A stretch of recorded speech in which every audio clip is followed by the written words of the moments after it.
prank cagak radio. Apa hayo? Woi, cah bego melok-melok komen sing ngongkon sapa? Celeki. Sik, Jim. Tak gamelane tuman dadakan. Rungokno kupinge kadonan. Ndi to gunting? Gunting senjataku ning ndi to, Cok? Tak nggo ngetoki manuke netizen ya apene. Sik, iki apa? Macem-macem ya. Rungokno iki kupingem. Ana prank cagak radio. Tambah jengking kok tambah jero.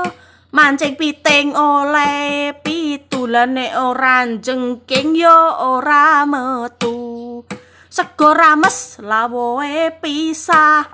Tambah diremes kok tambah desah.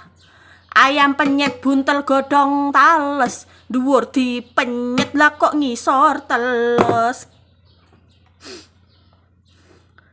Apa? Rasa ngeres ya, rasa ngeres. Uteke dicuci.